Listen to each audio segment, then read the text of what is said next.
Stop playing with him, Riot. And I'm bad like the Barbie. I'm a doll, but I still wanna party. Pink felt like I'm ready to bend. I'm a 10, so I pull in a Ken. Like Jazzy. Hi, Barb Anthony. Hey, Ken. Oh, it's not bad. There we go. Ladies and gentlemen, it's before and after the movies. Yep. I don't even know what episode we're on, but we're doing Barbie. Directed by Greta Gerwig. Directed by Greta Gerwig, which initially you're like, Barbie movie? Directed by Greta Gerwig? What? That's insane. And here we are. Previously directed Lady Bird, nominated, and Little Women, nominated. That's written right. by her and I guess she's And her married partner, to Noah Nolan Baumbach. Baumbach. That's who right. wrote Marriage Story. She's also a writer on the forthcoming Snow White movie, the Disney reboot. Wow. Yeah, but she's not directing that. She's also had a prominent acting career, Yep. which some standouts that I wrote. She starred opposite Ben Stiller in Greenberg. Remember that movie? Vaguely. Did it come out on Netflix? No, this was like pre-Netflix. This was still when I was working at Rogers Plus. Oh, it was just one of those Rogers movies. You just like, who rented this as you're doing the returns? It's like them kind of like standing on a white background, just kind of like looking at each other. She's also in To Rome with Love, directed by Woody Allen. It's a bunch of vignettes. She's in one with Jesse Eisenberg. And Jackie, which was the movie with Natalie Portman, where she played Jackie Kennedy. So she's like one of the lead roles in that. Okay. So what I kind of gleaned from looking at Greta's filmography is that whether it's writing, directing, acting, she's very careful and selective about what she does. 100%. I mean, she's like a Hollywood powerhouse. Like if you look at her writing and directing resume alone, like it's insane. Yeah, it's very curated, above average work from what I can. There's a lot of things I haven't seen. And it's, like you said, very meticulously crafted. Roles are picked. Yep. Projects are picked. So when this news came out, but it's fair to say this is her first like blockbuster, her first big Hollywood film, which is crazy. There's like the IP is Barbie, and it's just insane to me that there's been no attempt or no successful attempt at a live action Barbie film before. Yeah, it's one of the few big names that has remained untouched, and one of the main reasons why is it's an awkward thing to even try and do. Like you could go in so many different directions. You could, and I think social commentary in this day and age was always the way they were going to go. Yep. Do you remember who was actually casted as Barbie a couple of years back? No. I want to say like Lindsay Lohan or something. No, it was Amy Schumer. Oh, yeah. Yeah, I think Greta Gerwig was still attached to the time. Oh, really? And I think obviously the approach they were going to do is like, she's not like, the most typically beautiful, conventional beauty and how that all works. And so, it's always been like the social commentary angle, but here we are a few years later with Margot Robbie as Barbie, which is a very obvious choice. It was kind of the only person they were ever going to really cast. Yep. And like she's just killing it in all the premieres. Hey, she's got a different outfit each time, and everyone's like, "Holy fuck!" Like, and we'll get on to this movie. Has kind of taken on a bit of I don't know how to even describe it. It's taken on a bit of a life of its own. Yes. It's become a very like big pop culture thing, and no 100%. One even really knows why or like what the movie is. People are obsessed over it. It's so viral right now. Yeah. It seems like everything it does goes viral in some way. Yeah, and the marketing is like fucking wild, man. They've partnered with like Bay's suitcase brand. They've got a pink house in the Hollywood Hills. In Malibu. Got pink everything. Pink. I saw some of they did a pink Xbox, I think just came out. Yeah. They did a thing with Gap. They did deals with Aldo, Forever 21, and tons of other pink Barbie themed collections just everywhere you go. It's all like none of it will be in vain because everyone is talking about this movie. Yeah. See, I'm not quite on the same level as you in terms of like I don't really hear about it that much. I'm like every time I see you, and all I see is Barbie. And then obviously what happened kind of accidentally is this collision of Oppenheimer and Barbie. Barbenheimer. And it started from Tom Cruise. Am I right on that?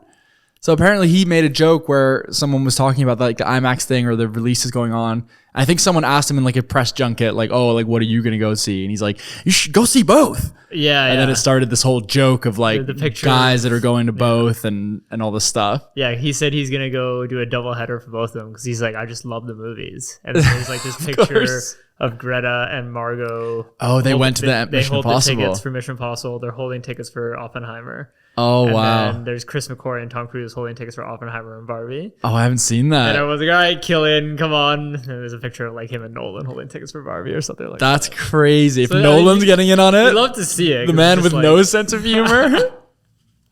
It's just good to see that everyone's getting excited for movies again. But Yeah. let's quickly run through this cast. Yep. Potential spoilers. I don't know. I just kind of went through IMDb. That's all right. I'm not too worried about it. I don't think our listeners particularly care about spoilers. Margot Robbie, Ryan Gosling, Emma Mackey, Will Ferrell. John Cena, Oh yeah, I did see that. Simu Liu. Yeah. Or Simu Liu. Helen Mirren, Oh, narrator. okay. In the beginning. Yeah. I'm out. Dua Lipa, Okay, I thought she was just on the soundtrack. Michael Cera, Want to pair with me and do a feature? Kate McKinnon of SNL Okay. fame. Oh, Elizabeth Banks. I think I saw in No, the you probably trailer. got Oh, I saw confused Kate with McKinnon. yeah. That's They right. do look similar. And America Ferrera from Yep. Doctor Strange. Superstore. Doctor Strange No, 2. that's Oh no. The character. Lol. All right. I got some fast questions for you. Okay. What are you more excited for, Barbie or Oppenheimer? Oppenheimer. Are we gonna get an Ice Spice and Nikki cameo? Just I like at the really hope club? so. Because I'm bad like the Barbie. I just want to party. Potential for sequels or the Mattel cinematic universe? Yeah, I'm sure we're getting a Ken spinoff. Like that didn't even occur to me. But not Ryan Gosling, like Yeah, another Ken. Like fucking- Logan Marshall Green or something. I was gonna say Logan Lerman. Yeah. This movie, Anthony, I'm kind of getting into the box office a little bit. Yep. Trending 100 million opening weekend. That would just shock me. But maybe. Oppenheimer's trending around 45, which makes sense because Oppenheimer is a hard R, 3-hour epic kind of thing. Yeah. And Well, it's more for like the cinephiles who are going to go seek out the IMAX screens. Exactly, And, yeah. It's got a 100-day theatrical deal. Oppenheimer does. right. So it's going to be around for a minute. It'll have legs. But either way, let's get back to Barbie. I just have one question for you here. Mm-hmm. What is the conflict in this movie? I think it's the main conflict is Barbie coming to terms with the fact that she's lived her life around all these like vain, like, you know, her whole life's been around like how pretty am I? Am I standing on my like toes enough? And then it's like one of the big jokes in this Yeah. movie. They don't walk around flat footed ever. Yeah. So I think she's got all these like materialistic things kind of built into her DNA, and it's going to be about like accepting that not everyone can look so perfect, and that's not what real beauty is. Yeah, I have like the overall message is that Barbie is for everyone. And that kind of ties into my opening scene, but we'll get there. Sure. I think, yeah, it kind of goes off what you're saying. Like one thing I'm really worried about with this movie is, yeah, it's great that everyone's all excited, but let's not forget this is a movie. This isn't a marketing stunt. It's not some PR exercise. Is the movie any good, or is it just going to be meta pop culture references the whole way through? The Mario syndrome. That's a big concern for me because I don't really feel... I think this movie's going to pull out a lot of people to movies, like you said, that probably haven't been to a movie all year. Yeah, or in a few years. Probably. Yeah, so I want to make sure that there's things in this movie that compel them to come back. Be like, oh, I forgot like how good a good movie is. Not just, oh, that was like Bantz. Yeah, and I think I have a lot of trust and faith in Greta Gerwig Yep. writing and directing. It's very true. I think I saw like trailer 1 extended or something, and it was like it's very like existential, very satirical. Yep. Like she lives in this Barbie world, and she comes out, and Will Ferrell's like, "Get that Barbie!" Like, what's the Barbie Yeah. thing? Like, so I wonder what's going on there. Like, are Barbies like made in the Barbie world or something like that? Yeah, Or exactly. is And- Barbie world just like a dream or something, some VR thing? yeah, is there a Barbie world? Because one... I just it, can't say say. it. Yeah. One thing I'm also worried about is what sets this movie apart. Like, is it just another Sonic the Hedgehog or Space Jam or the Smurfs or Alan and the Chipmunks? Alvin. I have my own writing so messy. Or the big one that came to mind that no one's really talking about is Enchanted. Because if this movie's not careful, it could just be Enchanted. Because she lives in like the Yeah, Disney she lives in cartoon Disney, world. and then she comes into our world. Yeah, and is it just one of those things where like, Barbie, you got to go to the real world, and it's like New York, it's so busy and so Oh, loud. yeah. Watch out for the yellow ones. Yeah, exactly. Or is there something didn't like think of really that, yeah. clever? Is there something really clever at foot here? Lego Movie's another one where it's like this movie feels at Yeah. best it could be a Lego movie where it's like very smart, very intelligent, Yeah. great humor. Will Ferrell's for some reason playing the same part basically. He's Oh, like yeah, fuck. the steward of like the real world to some degree. Do these humans who live in the real world know about Barbie? Do they know about the Barbie world, or is it, Yeah. What's it's gonna be like really interesting to see how they tackle that, because like if they don't do it well, people are gonna pick it apart. Yeah. Like, oh, how come she did this, but then later in the scene she doesn't do that kind of thing? What's my prediction or take is that I have no fucking idea. Yeah, and that is a good thing. I like that this movie's surrounded in mystery, and I think the movie trailer even does that thing where there's a title card that says like, you'll like this movie if you don't like Barbie or something like that. Okay, yeah. I think another thing that could be cool is, obviously it looks like there's some like big musical kind of set pieces. That's another direction they could have gone, is like forget like the two worlds thing. Just have like this hyper real world where Barbie exists. Oh, so anytime a musical kind of kicks in, a music number kicks in, you kind of get Barbie world, so to say. No, it I wasn't kind of like that idea a little bit better. Yeah, like an acid trip. No, I thought it was going to be just like, the world is the world. There's no like go into the real world. It's just the world is a hyper real Barbie world.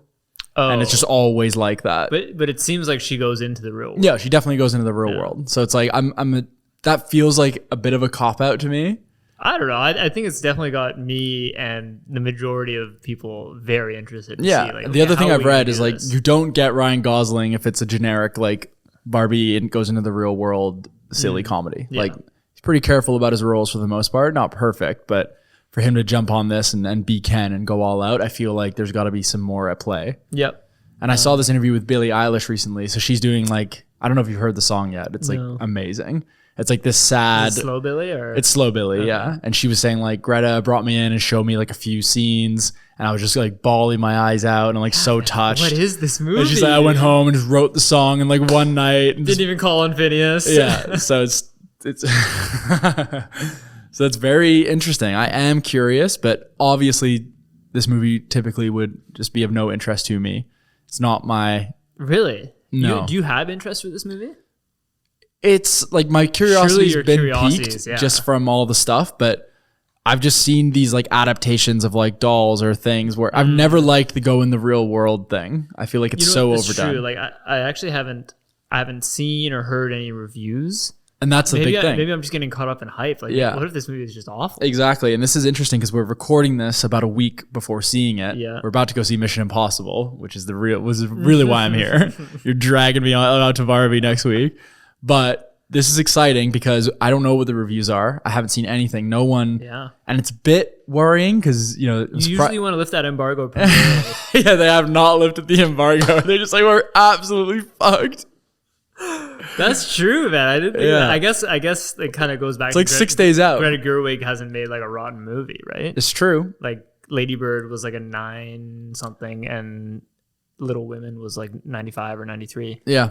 And it seems like no matter how bad this movie is, it's going to have a killer opening weekend just because Yeah. some people don't even look, or some people already bought their tickets. They're fucking in. It was hard to get tickets for this. We went to like 3 theaters. We got IMAX Mission Impossible tickets like 4 days before we went. I hate this.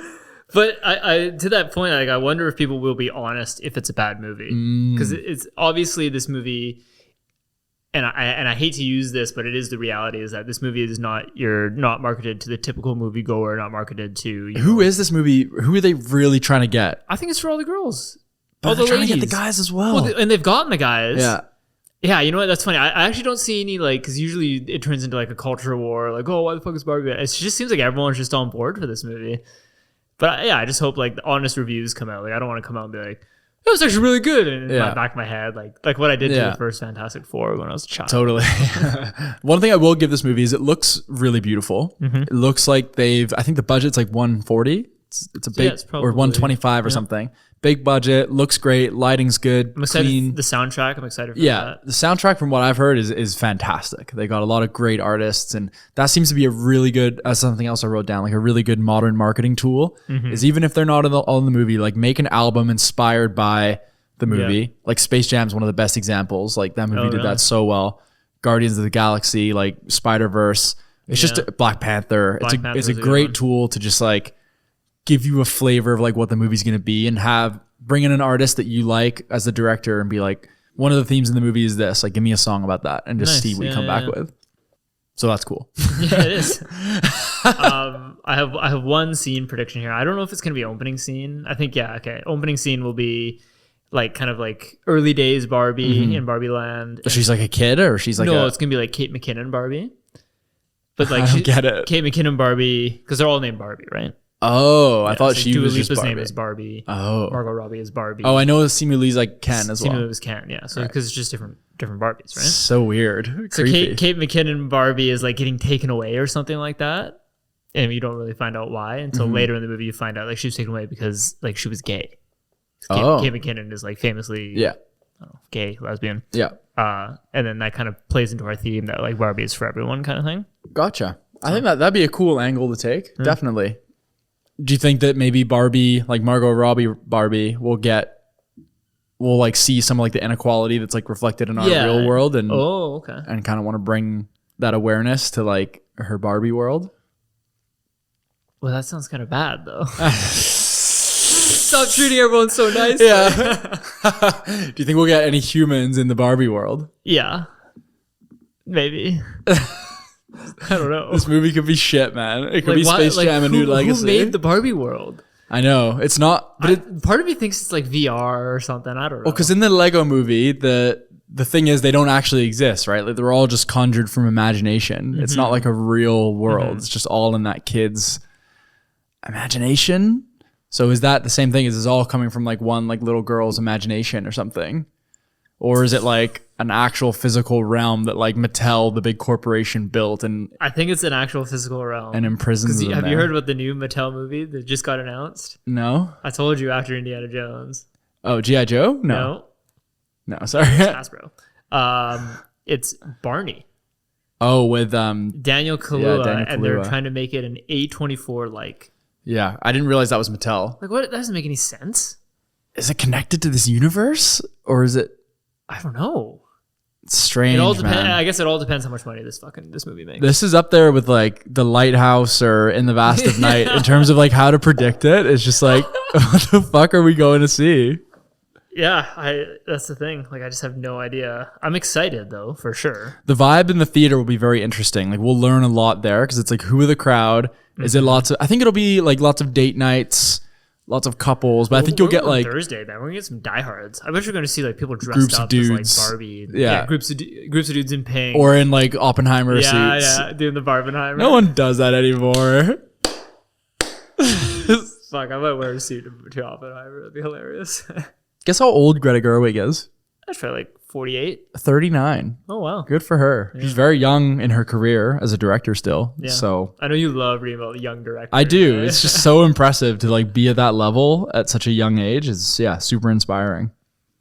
Good for her. So what's your guess on the RT? You think critics, like the snootier critics, are gonna go and just try and be like, "Oh, I'm no part of this pop culture thing," and just review bomb it? Or I think no. I think this movie. I think it'll be like 82 is my guess. Honestly, man, I think it's either gonna be 90 plus or like hovering around 50, 60.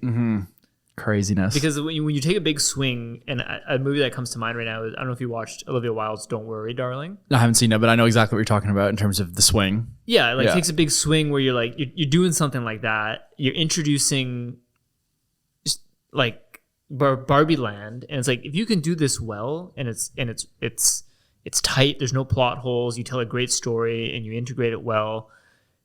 You're gonna have a great movie.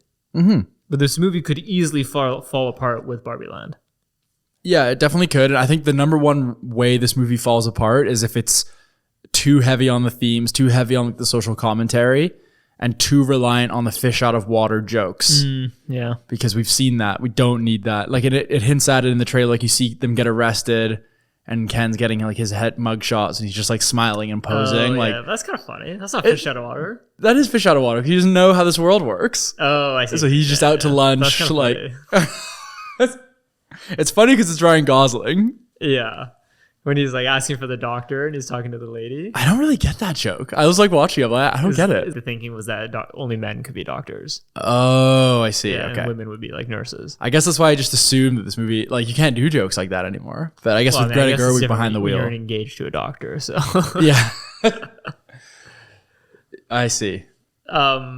It was like almost surreal where I had like very minimal interest in this movie. Yeah. Because obviously I don't really care for the IP. I don't have a lot of childhood history with Barbie, but when I watched the trailer and I saw Will Ferrell as the Mattel CEO, Yeah. that's when my interest peaked. Not because of Will Ferrell, because I was like, man, they have this character who's playing Mattel CEO of a fictional movie in real world. And I was like, okay, like I'm interested. Yeah. Let's see where this goes. Kind of speaks to, I don't know if I can talk about this. Like obviously, you know how Deadpool has that self-awareness of like, its creator almost, and they're making fun of themselves with the Mattel thing, and that's great. Did you see like any of the screen grabs from Deadpool 3? Like, No. you saw like the Hugh Jackman suit. Yeah. Do you see them fighting at all? No, what the fuck, dude? I just need to tell you something. No. This part of it was on Ryan Reynolds' story, so it's obviously like a big promotional tool they're using. Pull up Ryan Reynolds' story to prove it to me. It's not up there anymore. This was like 2 days ago. It sounds like you're about to hit me with a massive Deadpool 3 spoiler that It's ran not- on like screenrant.com. There's not a no, I'm not. I'm not giving you like a character or anything. It's just like a setting that they're fighting in. Oh, it's probably like... Let's see if you can just guess. Okay. My first guess would be like Think about like that Mattel. Marvel Lot B or something like that. Very close. Okay. Like I'm just gonna tell you. We'll leave it at that. No, it's hilarious. No!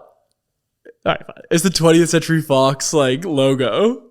It's like buried in the ground with like sand dunes and shit on it. So it's like an apocalyptic resting site of 20th That's kinda Century funny. Fox.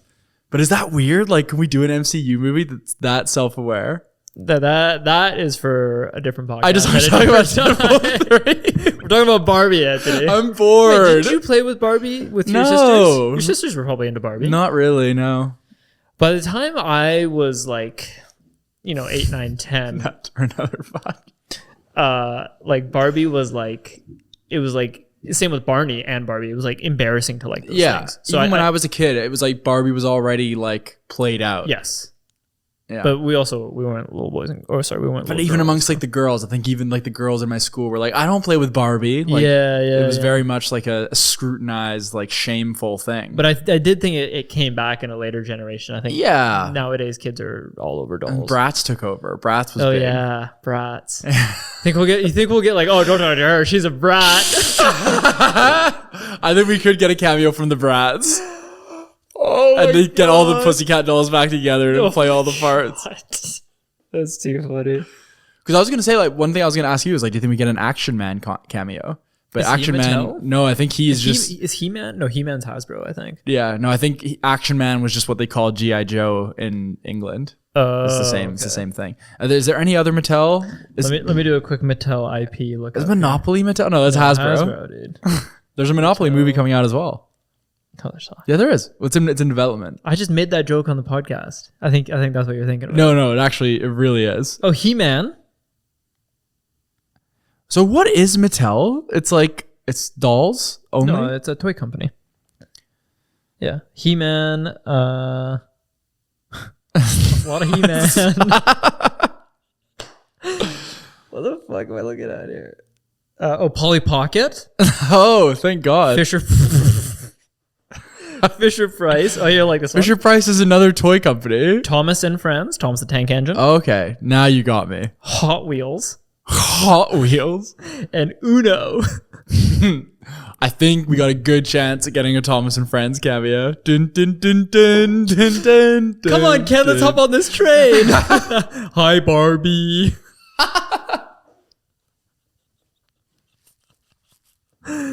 Oh my god. Yeah, I can't say I'm looking forward to watching this, but Really? I am morbidly curious.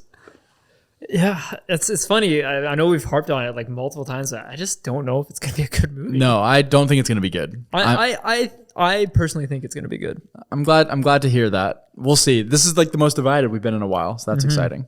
But my hunch is that this is overhyped and not very good movie. Wow. Glossy, too many jokes coming at you. I mean, you look at your writing and acting cast, and I can almost guarantee a good movie.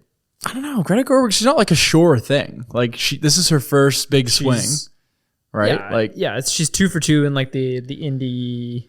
Yeah, the indie scene. This is a big step up, though. Yeah. You're in Hollywood land now.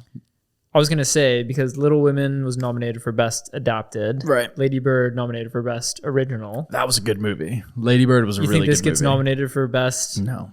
Would No this be nomination. original or adapted?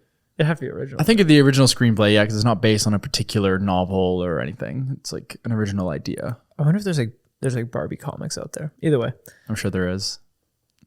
I don't know. Do you think we got a sequel like 2025? Like a quick turnaround sequel? Because they want this to be a franchise, a meta clever franchise. I wonder if we did Lego Movie got Lego Movie 2, right? Yep. I never saw it. The Lego Movie 2. The Lost. I Piece genuinely, or I guess money talks, right? well, then you start getting like the Lego Batman movie and all this. Yeah. I think they'll try and establish Barbies and Kens that can have their own films. Yeah, maybe we'll get a Simu Liu Ken spinoff. Yeah, something like there that. There we go. And like a Dua Lipa Barbie something. Probably not Dua Lipa. Emma Mackey. Yeah. Yeah. All right. Well, yeah. I reserve judgment until we see it. It'll be a week from now, so I'll keep my eye on the marketing. Sure, you check the last RT. week. No, Yeah. they pulled all the marketing now because of the strike. Oh wow, They're not allowed to market it anymore. that's crazy. So yeah, I guess I don't know what the last movie that kind of wrapped up filming was before the strike, but what do they do if there's just like 3, 4, or 5 months with just nothing? It's when independent filmmakers like you come to the forefront. That's right. Okay, I better get working. Let's go watch Mission Impossible first. All right. We'll see you guys back here in 3, 2. 1.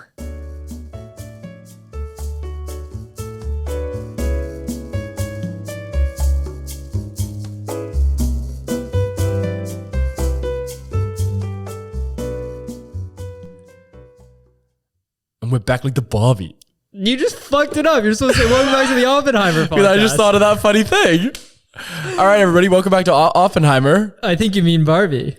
Barbenheimer? Barbenheimer. Yeah. All right, ladies and It's a gentlemen. twist. So we are back from watching Barbie. Just got back. About 2 weeks ago. Yeah, a little bit of a schedule mix-up. Let's call it that. Yeah, sure. Someone had to jet set away to San Diego. Yeah, I know, right? He had an impromptu meeting with the benefactor, I should say, our sponsor. And our main And our producer. producer, Yeah, fuck. we were lucky because we had to have some pretty deadline discussions about whether or not we were going to replace the host or keep it going. But my in the same contract is format. renewed. So Yeah, contract renewal season's coming up. All right, let's start. So we did watch Barbie. We both watched Yeah. Oppenheimer the same weekend. So we did the full Barbenheimer. Yeah, we're going to break them both down. We're going to start with Barbie, Start with Barbie. as same as Tom Cruise. Yeah. I think I'm going to start with Barbie and then... Okay, so what did I think of Barbie? Well, it's just so hard to It's get... just so different doing It's it. so hard to get back in the mood. Barbie was great. Yeah, it was a really enjoyable movie. Is fucking hilarious. Yep. Like so smartly written. Yep. No, I wouldn't say it's like a perfect film. It has its flaws. No, we'll touch on that. Yeah. Acting is great. And I just want to say off the hop, obviously Ryan Gosling's been getting a lot of buzz. Yeah. For some reason, Margot Robbie's not getting as much buzz, but like she is the backbone of that movie. Yeah. She really brought more emotion to the role than I was expecting. Yeah. Like she does the whole stereotypical Barbie thing. Yep, she plays the doll really well. I think that's like, I kind of understand why she's going a bit under the grid because she just so obviously just fits into that role so easily that it's like, It's kind of just expected. it's expected. Yeah. but still like great. America Ferrera, Yep. who plays like Jane the Virgin or whatever. Right. But yeah, she was great, and she has one monologue scene that could have come across as, I don't want to say cringe, but it could have come across as like very dialogue heavy, but it was like delivered Yeah. really well. That's kind of, we'll get to it a bit more later, but I feel like some of those scenes tapered a little bit on, a little bit preachy here and there, but I think for the most part it was handled really well as you start to learn what the movie's really about. Yeah, so I think one of my biggest pros is like Greta's writing. I think I talked about before, is that I didn't want a "Don't Worry, Darling" situation where there's a lot of focus on this like this land or Barbie land we were talking about, and like if that becomes the focus and the MacGuffin around it, like you start to pick holes in it. And I thought it was really smartly written that it like more or less kept them separate. And like even like Will Ferrell has a piece of dialogue where he's like, it's like Sweden, like just don't worry about it. Yeah. And it just worked because it was like the consequences in Barbie Land had some. But the rules are intentionally very Exactly. loose, like how you get there, how you get away, Yeah, exactly. why there's only like one Barbie per person instead of a bunch of them spontaneously just like It wasn't breaking. like a plot device. It was just a great setting to have. Yeah, totally. And we talked about before how like this movie, I think, would fall into that category of Monopoly or Uno. It's like where you hear, oh, like a movie adaptation of this, and it's like, how the hell are you going to adapt that in a way that actually works for hardcore fans, modern audiences who don't really care, people that kind of want to go just to hate it. You've got to find this way of like balancing it.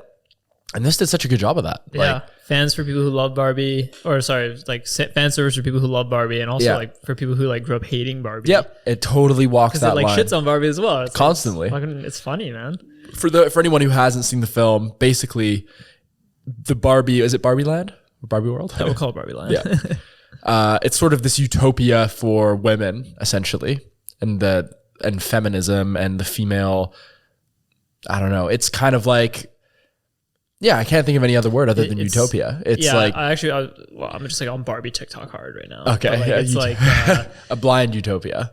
It's like a representation of like whatever the opposite of patriarchy is. Exactly. And it shows that like men are not trodden upon; they just kind of exist. Yep, and they're sort of just like an accessory to women, which is Mm-hmm. obviously how so many women have been made to feel for years in our society and still do. And you see Ken as kind of this like disregarded. He portrays a man in a light that you like don't see men portrayed in very often, and that was something myself as an audience member had never really imagined that scenario before, because it is true that we just like have male privilege and we do. It is a lot easier for us to do certain things. We don't have to worry about judgment in the same way, and we have like a little boys club sometimes. Like we're all guilty of it. Boys' night every night. Yeah, let's go. But then obviously Barbie ends up venturing into the real world because she realizes that her owner or her whatever they call it in the movie, it's been a while, It's been a while. is Sad. Yeah. So Existential, depressed. Ken comes along for the ride, and then the script is totally flipped when Ken now realizes like how great this world is and how he's been undervalued and underappreciated his whole life.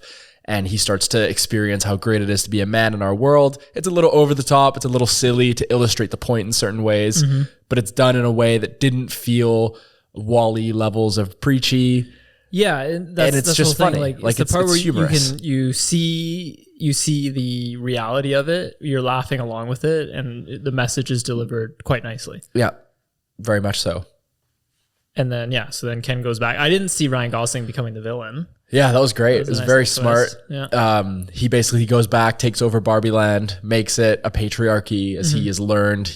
But he understands it in such a surface level manner that, it totally unravels before his eyes in a way. Like he thinks it's what he wants. He goes all out for it, flips Barbie Land on its head, and then realizes that it's just this like pale imitation of like what he really wants it to be, because he still doesn't have like the respect or the love that he actually wants. And it works both ways in that sense. Like I've heard certain like male groups just complain and saying this movie is like super anti-men and that it just like hates men. And it's like, maybe you just don't like looking in the mirror every once in a while. Have you ever considered that? There's a couple of lies. They're like, they're obsessed with just Zack Snyder's Justice League. That was great. Fuck. Yeah, that hit me hard. I was like, am I one of these people? Am I a Ken? Yeah, and it does it in this hilarious way. Like it was so fun watching Ken in particular as this character who's like, he's so new to everything. Like I don't know what it was like, this innocence in him, and how he just gets flipped from one side to another so quickly, and how all the Kens just like follow him along on the ride. Yeah. I think that was like the big takeaway from this movie, is that I just wasn't expecting like Ken's arc as a character to be as amazing as it was. I think what you're touching on with Margot Robbie kind of works the same. As like, as good as Barbie's arc is, it's kind of like maybe what you would have expected. She learns that this like perfect life is like very shallow, and that she has like all this deeper meaning, and life isn't perfect. Like I kind of could have predicted some of those themes, but the Ken side of it, I just didn't see coming. Yeah. And I wonder if like the Barbie side doesn't really resonate with us because we're just like two dudes, and obviously we instantly associate with Ryan Gosling as Ken. Yeah, that's totally true. But a lot of like my fiance who's watching the movie with me, she's just like bawling throughout the movie. Oh yeah. There's a lot of like really heartfelt kind of speeches and monologues, and the Billie Eilish song. Yeah, really great soundtrack. Got to give that a shout out. Just so good. Greta Gerwig like delivers again, I guess. 3 for 3 writing, directing. So what do you know what her next project is? Whatever she wants. Well, she's actually signed on for something. Oh, no way. Oh. You know this. Oh, it's the Chronicles of Narnia. Yeah, a 3-picture deal with Netflix. 3-picture deal, as if. Like, I'm not excited.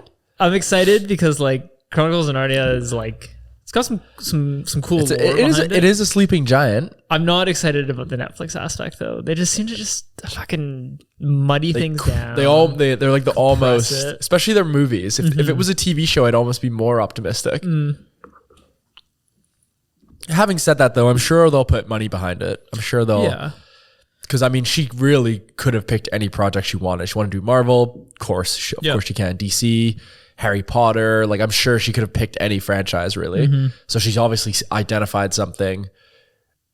The thing that makes me a bit nervous is obviously Chronicles of Narnia has like those heavy religious undertones. Oh, does it?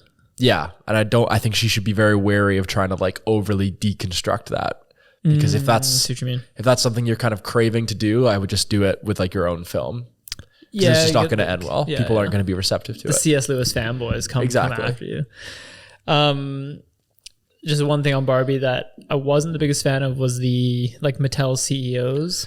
Like, I think they were very funny. I didn't need them to come to Barbie Land, and I don't know if they really added anything. Yeah, it kind of threw the pacing off because like they were almost there, and then they just appeared at the very last second, and it felt a bit thrown together. But at the same time, like I'm still laughing at their behavior and stuff. Yeah, so. I kind of agree. Like I didn't find them that funny, to be honest with you. Like they were I get the whole bro-y aspect of it. Yeah. But I think we could have done that just with like Will Ferrell's character. I don't know if we needed like the whole army of them on the way. Like marching around and stuff. Yeah. Maybe him and like a number 2. Yeah. But just like that big crowd of guys was a bit much. I thought. Yeah. The music dance off scene was good. In stitches, man. It's so funny. They picked their moments to do those big theatrical, like let's show the budget and the production design a little bit. They kind of saved a lot of that stuff for the end, which was cool. And like some of the production design, like the way the ocean looked and how they were like interacting with it. Flipped. Yeah, that was hilarious. Michael Cera's character, hilarious. Yeah. What's his name again? Alan. Yeah, it was funny, man. Like, and we wish I'd give a quick special shout out to our theater. Oh yeah, that was crazy. My God, I told you, man, the hype was insane. It was Infinity War levels of buzz around the theater. It was Thursday. Yep. People were doing like Baskin Robbins had a little pink mascot out. People were doing shots or photo shoots. People were doing shots. I mean, like I was wearing pink. We were lines. Everyone was wearing pink, and like the crowd was like, so you said like it's not the typical demographic that you and I see at the movie theater, which is like great to see everyone out of the movies, and it was fun, man. There was like so much there was a buzz. There was a buzz in the movie theater. And anticipation and a little bit of like confusion. Like it felt like nobody even really knew what they were about to watch. Yeah. And that was what people were gravitating towards. Yeah. And just like you said, walking out of the theater, all these different groups, like I could just hear them all like discussing and debating. And the movie really got people talking. Even if some people, weren't in love with every single part of it. Yep. I was actually getting a haircut today and the guy next to me was talking and he's like, I finally saw Barbie, and it was just funny listening to it because the barber was like very in his own skin. He's like, like you saw Barbie? Like he was so out of the loop. And the guy was like, it's actually pretty good. Like I could tell you didn't want to open up to the guy, but I'm like, this is interesting. Yeah, I'm actually getting a lot of that at school right now where like people are like, oh man, you watch Oppenheimer? Like, yeah. And I was like, you should watch Barbie as well. They're like, oh, Barbie? Really? I'm like, yeah, you should watch it. Like it's fucking good. Oh, wow. And it's like, these people are just like apprehensive to seeing it. Yeah. Like, just let yourself have fun. Like even now, like we're 2 weeks later and like this movie's still selling out. Yeah. People are still dressing. I'm still thinking about it. It just pops into my head every now and again. A couple little scenes. Yeah. And even like, this past weekend I was with a group of friends in San Diego and we were contemplating going to see Oppenheimer again. Couldn't get a ticket. Every showing was sold out. Every showing of Barbie was sold out. This is like 2 weeks down the line of both movies. Yeah, I think as of today is Wednesday, and I think as of Monday or so, it was tracking over 750 million worldwide. I think it's like 770 something now. Yeah, so it's surpassing Mario. So I think by the time by Mario this time? Yeah. Oh, that's crazy. I think by the time this podcast releases, we'll be hitting $1 billion. Very well done. That's insane. Yeah. And I saw kind of a grim article basically saying, enjoy this while it lasts, because like while the strike is happening, like this could be the last big event Barbenheimer thing for quite a while. But I also saw another article saying like how studios are going to try and like capitalize on this. I saw that. I was just and grossed collaborate with out, each other man. and try and release like some crazy horror movie and a rom-com the same weekend just to try and capture the magic. Okay. Yeah. I saw that people are gonna just double down on this like toy brand, make a movie. Oh, that And it's kind of gonna thing. be cheap Paramount spinoffs. Gotcha. No, that could definitely happen, but I think that will die out quite quickly. Mm-hmm. But I do see a future in this. Like the whole mentality is always like, oh, you just need that one big movie on the weekend. You don't want to compete. But this has kind of shown that like if the movies are super polar opposite or they have some kind of weird connection, maybe they can both, because I think both these movies wouldn't have done as well without each other. Yeah, so I was actually reading, because obviously the title Barbenheimer got super popular, was super viral. Like you and I both did them in the weekend. Yep. I had a cousin who did the double header, Oh, wow. and like I was reading an article related to box office news, and people were showing up to Barbie, seeing it was sold out, and deciding to be like, oh, I guess we should watch the other half of it. Let's watch Oppenheimer. Yeah. Which is insane because they're so They're polar so opposites. different. I do worry about like, if you're not used to going to the movies very often, like Oppenheimer could be a bit of a shock to your senses. Not in the way people would always say, oh, with the crazy atom bombs and stuff. It's just, it's a movie that demands your attention for 3 hours Yeah. straight. And it's not always riveting. It's not always super exciting. It's like crazy advanced filmmaking techniques. I just feel like they may just be like, what the fuck am I watching? Yeah, exactly. I want to go watch Barbie. Yeah, exactly. Get me out of here. Quickly before we switch gears, I thought Kate McKinnon as like weird Barbie Yeah, was she was hilarious. she was fucking hilarious. She's always funny though. Yeah, she was great, and I forget the actress's name, but you know the Matilda, like you've seen Matilda, right? Or you're not a Matilda guy, like the Roald Dahl one with Danny DeVito. No, I haven't seen it. Oh, so like I'm not a Matilda guy. I'm sorry. it's such a good movie. You should actually really watch it. The horrible mom in that movie was the creator of Barbie in okay. that. Yeah. And she really stood out to me. Just a really nice little Really? performance. That part kind of It was weird. It didn't make any sense. But I guess like the whole movie was kind of weird, right? yeah, like the Mattel building sequence was just so strange. And she was like a ghost, and then she Was appears. she? Yeah, it was wild. That movie had balls. Yeah, man. it had balls. It was so I was going to say quickly, probably best original front runner right now. Yeah. Best supporting, Ryan Gosling. That'd be crazy. I'd like to see him get nominated for that. That'd be funny. I think we'll get nominated. And I think you we'll might get, see this movie get a bit snubbed at the Oscars just because the No. hype will be so far gone. Best original song, Billie Eilish. Goes 2 for 2, perhaps. Previously, she won 4. No Time to Die. Nice. There's just no time to die. I'm too stuffed up for that. God, you are sick. Yeah. So switching gears briefly, maybe we'll kind of dive back into Barbie at some point, but let's get into Oppenheimer. Okay. Yeah, okay. I just want to get this out of the way then. So I was fortunate enough to go watch it in Langley. Let me guess. You saw it in 70 millimeter 70 IMAX? millimeter, Yeah. right? But so the guy comes out as a little preamble. So Oh, I'd like to repeat it to you. Okay. So there's only 30 theaters in the world that can do it, and Langley is one of them. The reel is 11 miles long and like over 600 pounds. Wow. It's all analog and analog surround sound. I don't really know what it means, but it's fucking loud. Yeah. And like before we get into the movie, like movie aside, the experience, Anthony, was like, I've been like kind of half joking. It was honestly life changing. Really? Like it was fucking insane. Like the opening shot when he's staring at the puddles, like yeah. I was like, holy fuck! Like it's like I'm there. It was so immersive. It was ridiculous. I'm getting very jealous because I just saw it in regular IMAX. I know. And thought I that tried was to warn cool. you, man. Is it that different? It can't I be would that honestly. different. It'd be tough to say for a second. I think I'm gonna need to go see it again. Yeah, like Because I have quite an acute memory of how immersive it was, and it was immersive, but it wasn't anything like I thought Mission Impossible was like more immersive. no, yeah. This was like because remember after we recorded MI, I was like, was it IMAX? I don't remember seeing the So scenes. it's that okay. This was like Yeah, I would say my experience of Oppenheimer was very on par with the Mission Impossible. no. This was like probably 10 to 20x it. It was fucking wild. I'm assuming it's still playing in IMAX. Yeah. So I don't know if our sponsor and producer are coming to They town. already saw it. Our main benefactor and our producer saw it that day when we went to the airport. Maybe I can get him out to it again. I think, yeah. If you can. I don't know how it would be on like second showing because it is quite a long movie. Yeah. But I just need to see it now. I can't stand that. I like you have to. Fuck. And the guy was like, this is, this comes around like once a decade. So. No.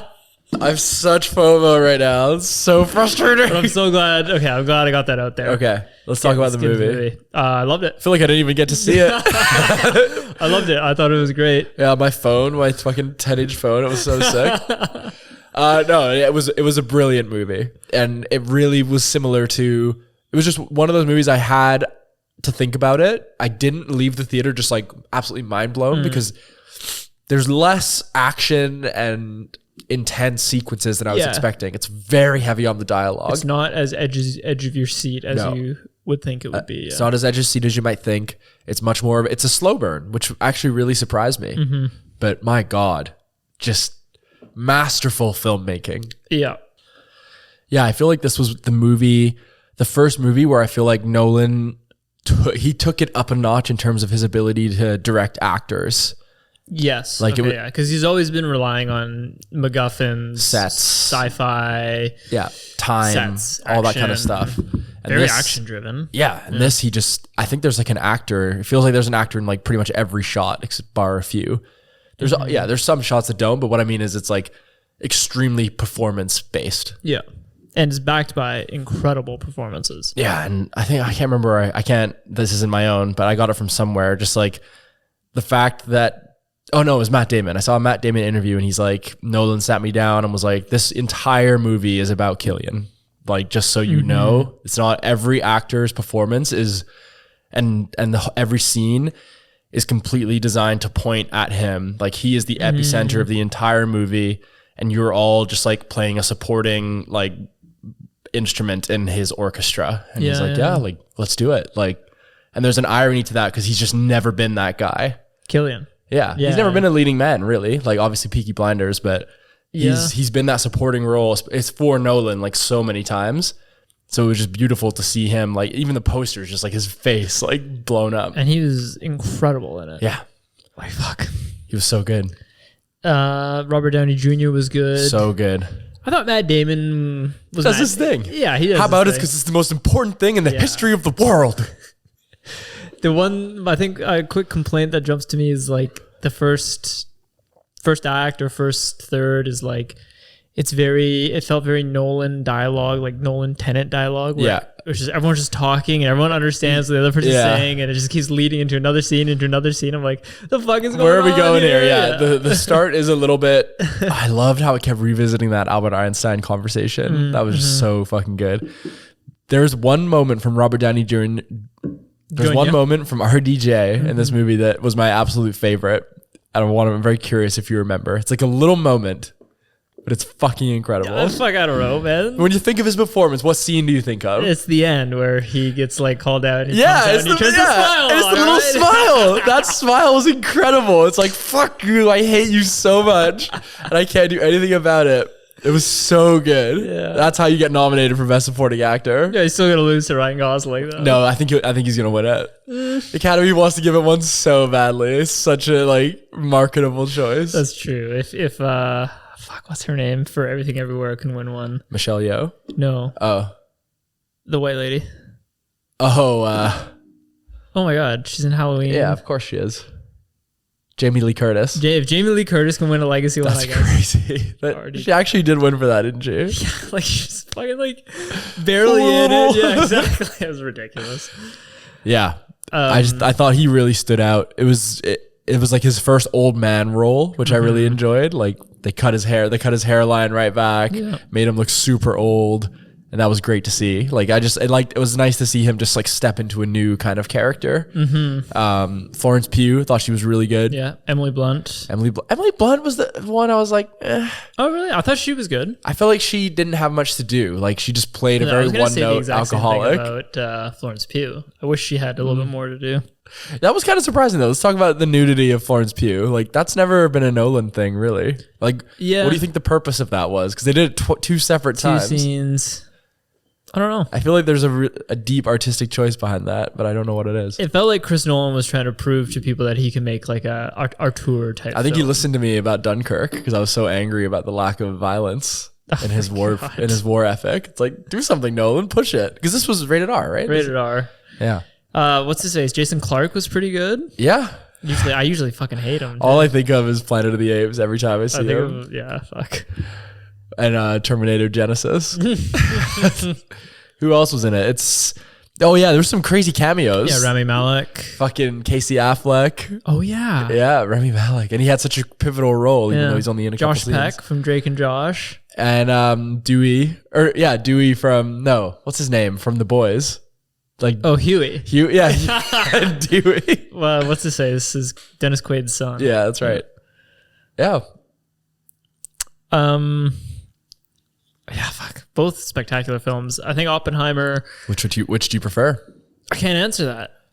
It's like if I'm in the mood for Oppenheimer, I'll watch Oppenheimer. Yep. I think that's the question. Nice, I safe, get asked. political answer. I love it. People be like, "Oh, which one should I watch?" Watch whichever one you want to watch, because you can't make a wrong choice. Which one's calling for you? Yeah. I think if I had to say, I still think Oppenheimer is just more my type of movie. That's fine. So I think I would just narrowly edge it out, but it's just been it was a great little ride of movies there. Yeah. Like you had Mission Impossible right before it. Yeah. I saw Asteroid City around the same time. Just went to the theater so much in the space of like a month. Mm-hmm.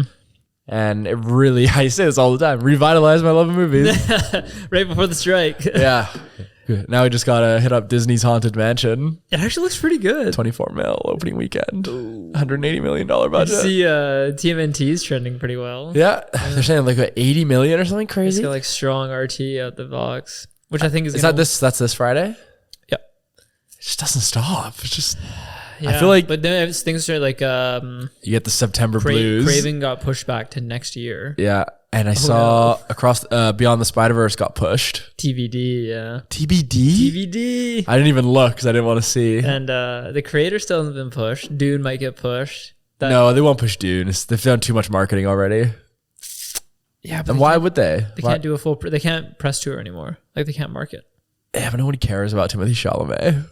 People care about Chalamet. I think they've done too much marketing for that. The fan base is so built in. Like you're not That's winning. true, yeah. I think they'll keep Dune. I could see the creator getting pushed because that's already gonna struggle. Gareth is like, fuck. It's like 87 million worldwide. It was actually released during the strike. It's actually way better. Deserved a sequel. What movie deserved a sequel despite not getting one? Fuck. Do you have anything else to say about Oppenheimer? Like, No, like I feel like we didn't really talk about it. We were talking about the performances. the performances. Like, obviously, my gripe with the movie was that there was. It's just such a surface level complaint, but I just didn't love how short the actual like test scene was. Yeah, same. It just came and went so fast, and I thought we were gonna see a little bit more. But if that's how history went, What do you think of the artistic choice to not show Hiroshima? you know what's crazy? I actually I went to the washroom like after that test scene. So Why? I just had to. I could not hold it anymore. And I was like, okay, surely it's going to like slow down a little bit here. And I came back and he was like in the press conference after it happened. But I like whispered to my dad after I was driving home with my dad. I was like, let me guess, there's a moment where they like came in and were like, it's done. And he was like, yeah, that's what happened. Yeah. I think that's a good choice. Yeah, because the movie is about Oppenheimer. It wasn't about like it's supposed to feel far away. And I don't think there's a way. Yeah, exactly. I don't think there's a way that you can tastefully show the effects. You can't tastefully show it, and the movie was like It was all the script was written in the first person. I don't know if you saw that. So the whole movie, it's not an omnipotent movie. It's like only from his perspective, or okay. I forget Robert Downey Jr.'s character's name. Louis Strauss. I think. Strauss. Yeah. So then you get the black and white scenes when they're from his perspective. Oh shit. And color when they're from Oppenheimer's. And those are the only two perspectives you get. So he wrote it in first person from both of those people, depending on whose scene it was. So it makes sense why you'd never see something they didn't see. It's crazy that he wrote it. Like, oh no, Yeah. it's adapted. It's adapted. It's based on the book American Prometheus, but it's not an adaptation of that book. It's Nolan writing the events that book depicts in a very unique way. Yeah. That's more Purchase is reading that on the plane. Yeah, the testing was like It was brilliant. It was a brilliant scene. Yeah. I wasn't expecting it to be quiet either. Yeah, but then I had it to cover was my fucking ears. loud. Yeah. Like, The score by Ludwig Göransson Yeah, it was good. Phenomenal. It was good. So already, like in this one weekend, we have a contender for best original. We have a contender for best adapted. Cinematography for Oppenheimer, Van Hoytema. surely. We have contender for best original Score. song and best score. Yep. We have a contender for best supporting. Best actor, too. for best sure. Actor. Best actress nominee, maybe Margot Robbie. I could see Maybe it. Emily Blunt, supporting actress, could see it. Yeah. I wouldn't particularly agree, but I wouldn't complain either. Best sound editing, sound design, Yeah. shoe-ins for Nolan, I think. He always wins those. Editing, I I could see costume going to Barbie. Yeah, or at least a nomination. Yeah. At least a nomination. So, Dude's like- got to get in there for that. Like, how blessed are we as moviegoers to just like experience this in a weekend? Yeah, it was wild. It felt like a little moment of movie culture history, without a doubt. Something I'll remember. 100%.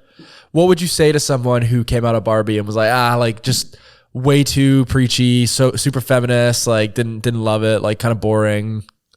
It's a doll for kids, not like a message. I don't know. Like, what you can't convince someone. Tell me. Yeah. Tell- What did I miss? What's wrong, bro? Oh God. Thankfully, I haven't had to have that conversation yet. I see it online a decent amount. Yeah, but it's already turning into disgusting culture wars. Yeah, there's like review bombing on Rotten Tomatoes. Ridiculous. I mean, like, it's like you said, like if you're having that opinion coming out of Barbie, I think you need to take a long look in the mirror. Yeah. And see why you feel personally attacked rather than If there was one thing I would, from that side of the fence, I would maybe argue is there's a good scene where like how they retake like Barbie Land, and in my head I'm starting to think like, oh, like have all the characters actually learned anything? Because they seem pretty happy for all the men to just fall back into these like anonymous supporting roles.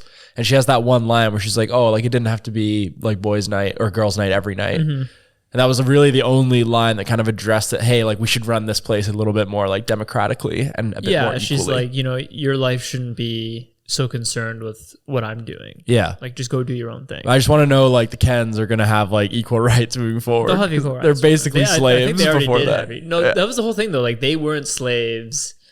They were second-class citizens in a way. But when they took over, they made the women subservient slaves, like serving them beers and stuff. Yeah. So, I mean, it's interesting, and It was I think cool my how brother said like the way Greta wrote the gender sociology was like it was so smart. it was so smart because there's certain filmmakers that would have made that scene, the men forcing the women to be subservient and the women not wanting to do it but just doing it. But she was also, I don't even know what she was saying, but like the women at the time were super into it. Yeah, and they were were like under a spell They were kind of loving it. Yeah. So that was like the really interesting thing for me, where it's like you can't really say like level her just being like a one-sided like feminist filmmaker when she's like analyzing it from all these different ways and putting all these like different spins on it. Yeah. So yeah, that was great. It really made me think in ways that I haven't really like thought before, and that's great. Especially after this movie, I think we're seeing like a filmmaker who's like, when I see her name attached to a project, it's like, okay, do I go like full spoiler free, circled on the calendar, opening weekend kind of thing? It's almost a little bit of like, she gives me the same kind of feeling as like Jordan Peele did when he burst onto the scene with like Nope, and then like when Us came out, I was like, I don't want to know anything about this. Same with Nope to a degree, but Nope, I feel, filmmakers are like that. They're not gonna knock it out of the park every time. Like, I'm sure she's gonna have a misfire just because they're taking so much risk and they're trying such new things. I did read an article where she wants to transition kind of away from the indie film scene and kind of be this like heavy hitter. So obviously she's got Narnia. She gotta make that bread, right? Yeah, exactly. Yeah. She's penning Snow White, which right. Yeah. I don't think they'll brand that as like a Greta, But yeah, so the next Greta original or even an adaptation, because like, do you know if the Narnia thing is like The Lion, the Witch, and the Wardrobe, or is it like a new story in the Narnia universe? I think there's the Narnia universe, like the third or fourth one also goes like is Silver another Chair. Yeah, it's like another starting point. So yeah, because those movies are the books are not like chronological. Yeah. But yeah, that's a strange one. I makes think me nervous. It's more strange that it's through Netflix. Yeah. Like, I want a wide theatrical release. Turn 3 movies into 3 events, right? Totally. They're such big. Yeah, they should be big scope films. Maybe they'll do something like The Irishman did, where it's maybe it gets like 2 weeks in theaters first, or maybe it releases in theaters at the same time. Yep. Then you're just much less inclined to go. Exactly. That's what we did with Knives Yeah, Out. We just waited. Oh God, thank God we didn't. I just want to take a quick ding. If we go back 3 or 4 weeks, we're talking about Mission Impossible, and I said that it was going to get clobbered in the box office. Fuck. Yeah, it's barely scraping 350, 400 right It's now. over that. It's like 480 something. It's not making its money back, but it has pandemic inflated box or budget costs.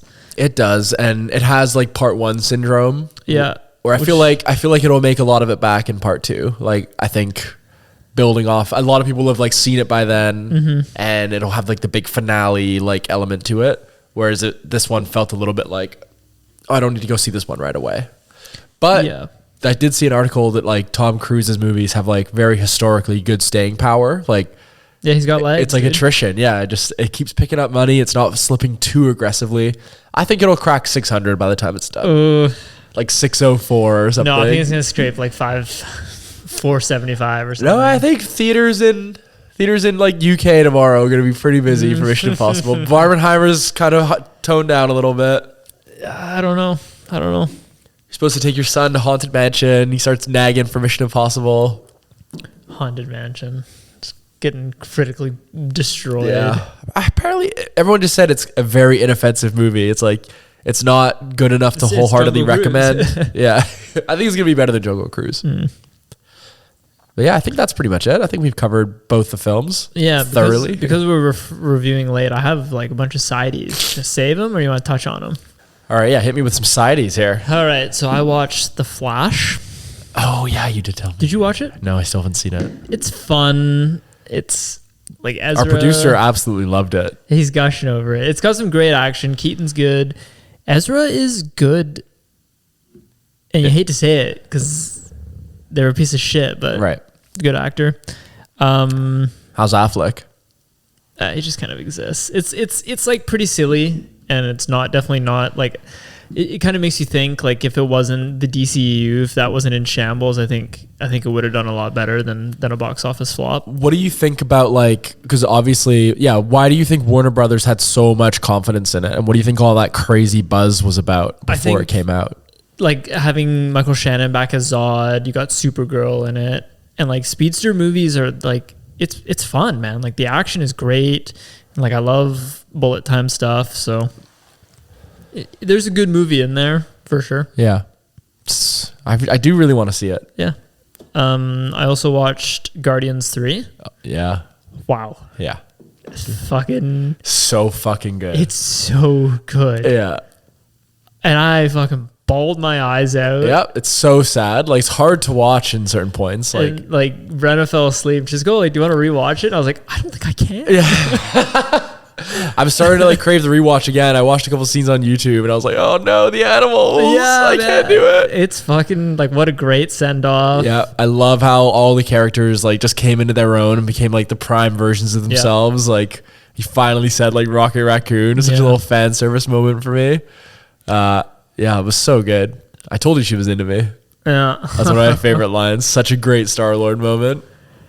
Adam Warlock was kind of. I enjoyed him. But yeah. He was what he was. I thought the villain was really good. Yeah. Nice to see an interesting villain in the MCU. Yeah. I've heard Secret Invasion is like an absolute dumpster fire. I heard after the finale they had to rush and quickly release the Loki 2 trailer just to keep the buzz going. Finale has like a 12% in Rotten Tomatoes. Yikes. Mr. Sunday Movies, who are like very nice normally, they're like, I haven't seen the video yet, but it was like Secret Invasion at a whole new low. Damn.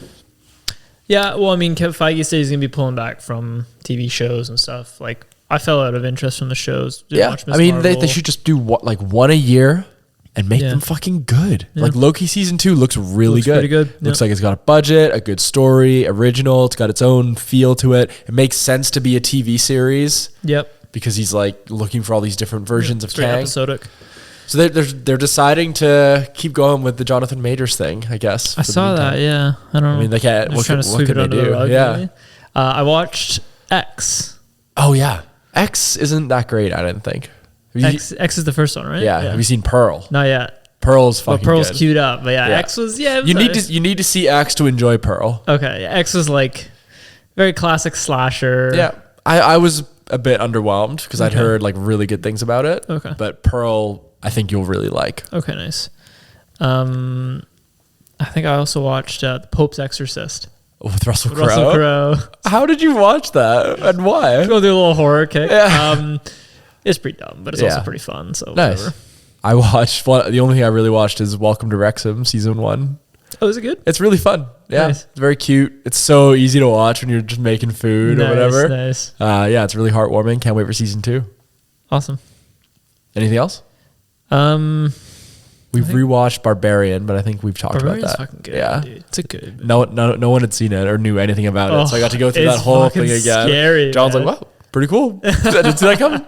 All right. Well, thank you for listening to our Barbenheimer podcast. Thank you for your patience while we got this together. I honestly think we'll be hitting the Barbillion marks. There'll be a little bump. Yeah, definitely.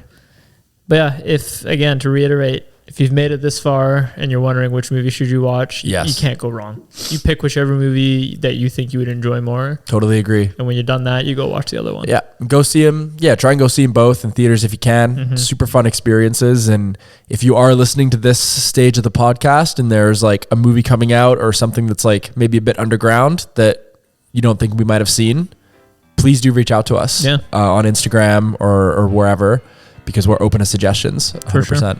For sure. But we're not doing TMNT. So just get that. Are we? Are we not? No, I'm not. No. Pizza. Okay, maybe. Oh yeah. Fuck. All right. We'll see you very soon. Thanks for listening. Thanks.